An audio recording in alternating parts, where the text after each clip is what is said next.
Well, good morning, guys and my viewers, and good morning to the steers. They know what time it is. It is candy time. I give them just enough candy to, like I said before, is just to get their skittish out. Well, it's working because every couple days they get them few inches closer to me. It's only 50 degrees out. Beautiful morning, end of August. Right. So they're eating their oats and corn. Actually, I've done so many takes of the video, they've already finished their oats and corn. I'm trying to keep this video very short, but I can't do it. So I go fast here. Pasture, got it mowed with the hay mower. Worked good, looks good. I will keep doing that when I move the wagon over here. At the next time I move their fence, I will mow that chunk down. Wagon gets moved, I can clean that up. Feed bunk gets moved, I can clean that up. That works great.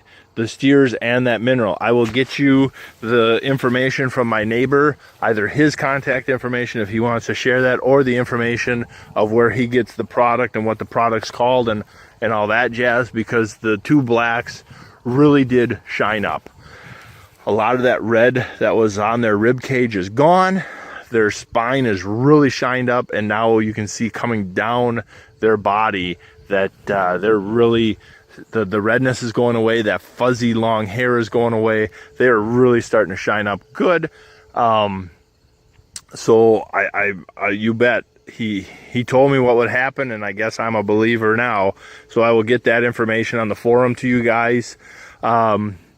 Bales of hay, we are always going to put up better quality hay than what's needed. One, because making fats, I enjoy high quality hay. Two, I believe steers going to finish need a high quality hay, and the roughage is good for them. In my climate, we also need a couple more points of protein than a lot of other areas, just because of the coldness that we can carry.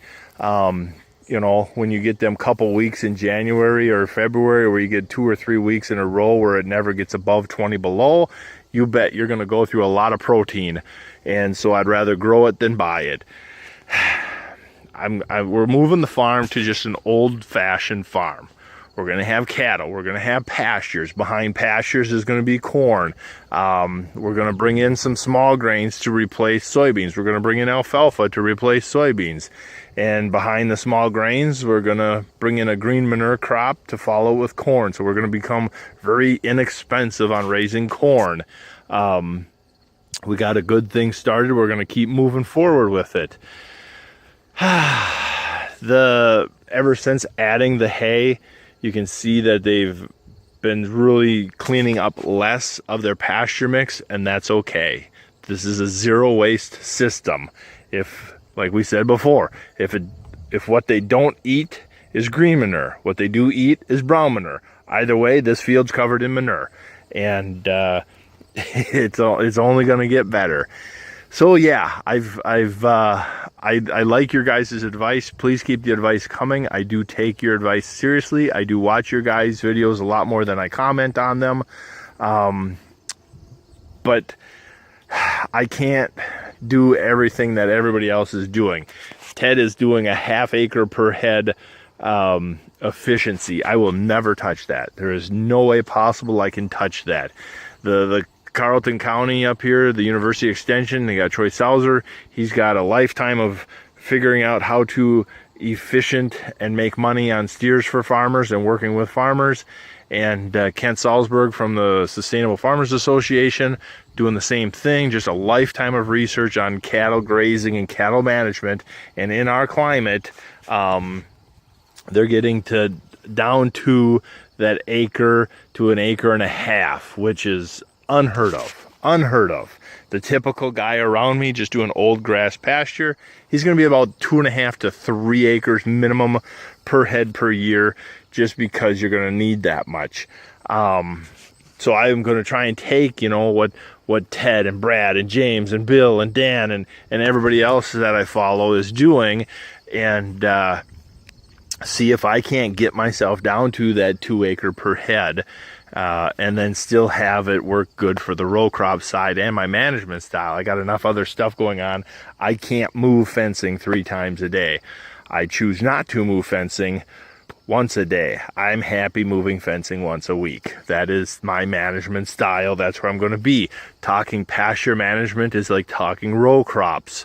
It just, what fits your style, what works your farm, what fits your goals and ideas. And that's what's going to fit my goal and ideas, is if I move fence once a week, that's as management as I want to be in the summertime. In the wintertime, that might change, because then I won't have crops to take care of. And because of snow and grazing and stuff, you'll manage that fence a little more. Keep in mind, in my environment, when we talk about, well, you should grow this or you should do this or that, keep in mind we have history of killing frost 11 months out of the year. In my lifetime, we have had a killing frost in June and August.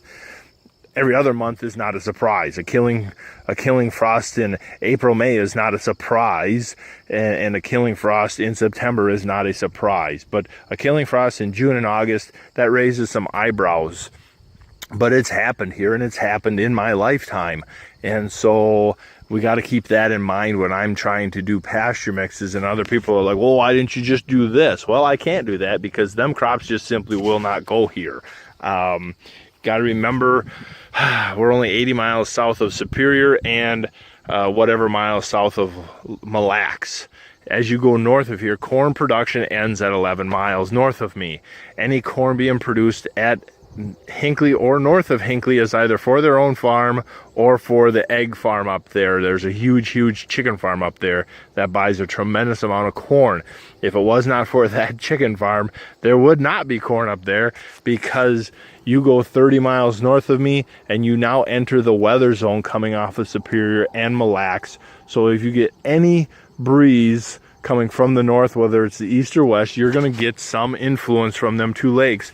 There are guys that live between the two lakes that in July have a hard time getting hay up, because the wind is blowing one way or the other, and it's bringing in humidity or moisture, mugginess, heavy dews, and it just will not allow, and cold temps, and it just literally will not allow the hay to dry in a timely manner. So think of where you're at and picture in July and August it being too cold and too damp, not rainy, too cold and too damp to put up hay. And so that's the environment when you go just a little bit north of me. It's a whole new world up there. But I do take your guys' advice seriously. I try to bring in tidbits from everybody to make myself better. I watch your videos. I don't comment on as many as I watch, like I say. But I do enjoy your guys' videos and your advice, and so keep them both coming. And on that note, guys, I think I got this down to as quick of a video as I can possibly make. Thank you very much for watching. Thank you for your advice. Thank you for your videos. And we will see you on the forum. And at that note, have a good day.